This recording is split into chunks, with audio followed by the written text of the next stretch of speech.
होली के इस पावन अवसर पर आप सभी का हार्दिक स्वागत है हमारे चैनल सनातन ज्ञान में। होली के दिन अगर आप रात 12 बजे इस पौधे को छूकर आ जाते हैं तो फिर आपके करोड़पति बनने में ज्यादा दिन नहीं रहेंगे, क्योंकि होली को बुराई पर अच्छाई की जीत माना जाता है। होली के दिन सभी प्रकार के पेड़ पौधे जागृत अवस्था में होते हैं। अगर आप मेरे द्वारा बताए गए पौधे को रात 12 बजे छूकर आ जाते हैं तो फिर आप करोड़पति बन सकते हैं। आपके यहां धन की बहुत ज्यादा बारिश होगी। आपके घर में सुख समृद्धि बनी रहेंगी। हम सब होली को बड़े ही अच्छा से मनाते हैं। लोग 1 महीने पहले से ही इसकी तैयारी करने लग जाते हैं और होलिका दहन के समय गेहूं की बाली को भी उसमें सका जाता है। यह बहुत ही उमंग से भरा त्योहार माना जाता है। होलिका दहन में लोग सामूहिक रूप से लकड़ी और उपले आदि सामग्री इकट्ठा करते हैं। होली जलाने से पहले सभी उसकी पूरे विधि विधान से पूजा करते हैं। होलिका दहन करते समय इस पवित्र दिन पर उसे अग्नि के चारों ओर लोग अलग अलग प्रकार से नृत्य करते हैं और संगीत का भी आनंद लेते हैं। होलिका दहन के दिन लोग अपने घरों में नए नए पकवान बनाते हैं जो होलिका दहन के समय उसका भोग लगाया जाता है। लोग अपने पितरों को भी भोग लगाते हैं और ब्रज में राधा कृष्ण की लीला बहुत ही अधिक प्रसिद्ध है। जो संख्या के समय हम होलिका दहन करते हैं उसके पीछे एक बहुत ही प्राचीन कथा भी मानी जाती है। प्राचीन कहानी मानी जाती है और मैं आपको बताता हूं। कहानी शुरू करने से पहले आप सबसे विनती है कि आप हमारे इस लक्ष्मी दर्शन चैनल पर नए हैं तो सबसे पहले चैनल को सब्सक्राइब कर दीजिए, वीडियो को लाइक कर दीजिए, साथ ही पास वाले बेल आइकॉन पर भी क्लिक कर दीजिए जिससे कि आपको नए नए वीडियो का नोटिफिकेशन मिलता रहे। कमेंट बॉक्स में जय श्री राधा कृष्णन जरूर लिखिए। अब मैं आपको कथा बताता हूं कि इसके पीछे कौन सी कथा छुपी हुई है। हिरण्यकश्यप भगवान विष्णु से बहुत ही घनिष्ठ शत्रुता रखता था। वह अपनी शक्ति के घमंड के कारण अंधा था। वह अपनी शक्ति के घमंड में बहुत ज्यादा अंधा हो चुका था। वह भगवान विष्णु को भी पहचान नहीं सका और अपने पूरे राज्य में घोषणा कर दी कि सब सिर्फ उसकी ही पूजा की जाएगी। उसने अपने राज्य में सभी देवी देवताओं की यज्ञ में आहुति दिलाना बिल्कुल ही बंद कर दिया और वह सभी साधु संतों को प्रताड़ित करने लगा, परेशान करने लगा। दूसरी तरफ हिरण्यकश्यप का पुत्र प्रहलाद भगवान विष्णु का बहुत ही प्रिय भक्त था। प्रहलाद से भी हिरण्यकश्यप मना करता था, लेकिन वह अपने पिता के मना करने के बाद भी नहीं माना और भगवान विष्णु की भक्ति में हमेशा लीन रहता था। भगवान विष्णु की भक्ति करने के कारण हिरण्यकश्यप ने अपने पुत्रों को करने के लिए भी कई बार प्रयास किया, नई नई योजनाएं बनाई, लेकिन भगवान विष्णु हर बार उसकी योजना को असफल कर देते और भक्त प्रहलाद की रक्षा करते उसको कुछ नहीं होने दिया। होलिका को भी से भगवान शंकर ने एक ऐसी चादर दी थी जिसको अगर वह और ले तो अग्नि भी उसे जला नहीं सकती थी। इस चादर को ओढ़कर होलिका प्रहलाद को गोदी में लेकर बैठी थी। तभी वह चादर उड़कर प्रहलाद के ऊपर जा गिरी और होलिका जल गई और प्रहलाद की जान बच गई। इसी कारण होलिका दहन के दिन होली जलाई जाती है और जश्न मनाया जाता है। अब मैं आपको बताता हूं कि वह कौन सा पौधा है जो कि आपको होली के दिन फिक्स रात्रि 12 बजे छूट कराना है। जिस पौधे के बारे में मैं आपको बताने जा रहा हूं, स्वयं भगवान नरसिंहा ने हिरण्यकश्यप को मारा।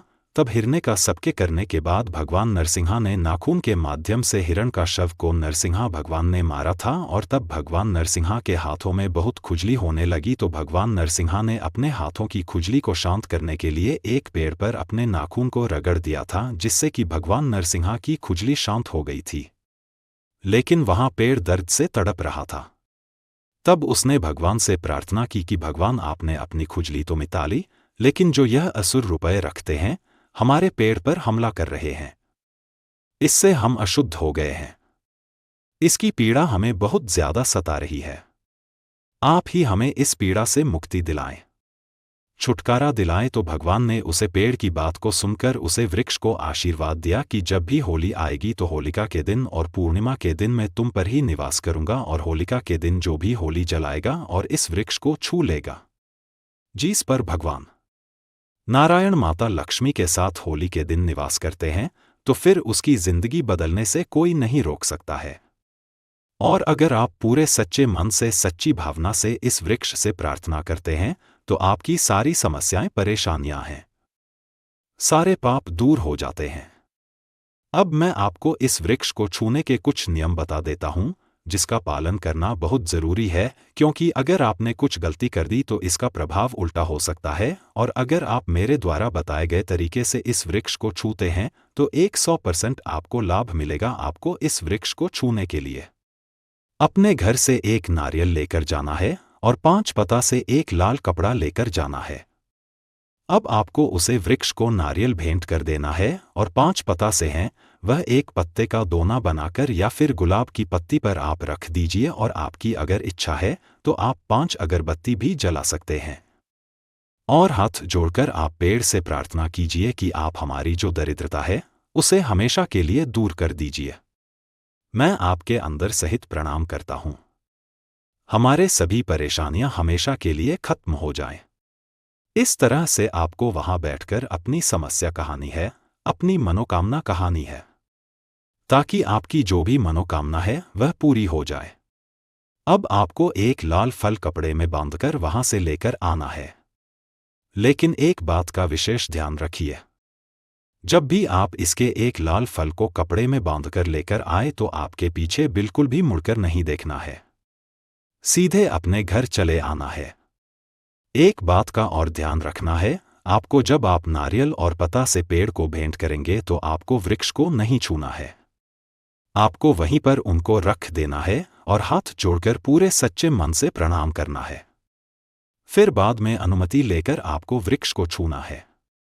फिर लक्ष्मी माता और भगवान नरसिंहा से प्रार्थना करनी है कि मेरे अंदर जितनी भी नकारात्मक शक्ति है वह सब दूर हो जाए, सकारात्मक शक्ति का वास हो, मेरे सारे कष्ट दूर हो जाए, मेरे सभी पाप दूर हो जाए, हम मेरे जीवन में सुख शांति बनी रहे और गरीबी हमेशा के लिए दूर हो जाए। इस कारण कहते हैं कि जो भी होली के दिन इस वृक्ष को छूता है उसके सारे पाप, सारी समस्याएं यह पेड़ अपनी ओर खींच लेता है और व्यक्ति की सारी समस्याएं दूर हो जाती हैं।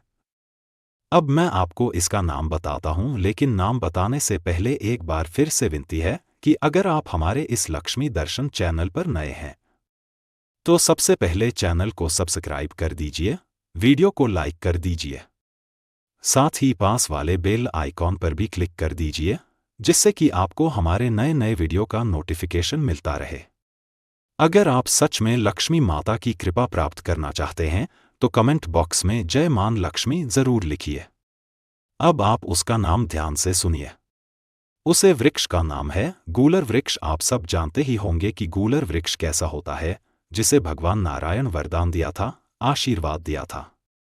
तभी से यह मानता है कि होली के दिन अगर गूलर के वृक्ष को छुआ जाए और उसे हाथ जोड़कर सच्चे मन से प्रार्थना की जाए तो आपकी सारी समस्याएं दूर हो जाएंगी और आपकी सारी जो भी नकारात्मक शक्तियां हैं वह भी खत्म हो जाएगी।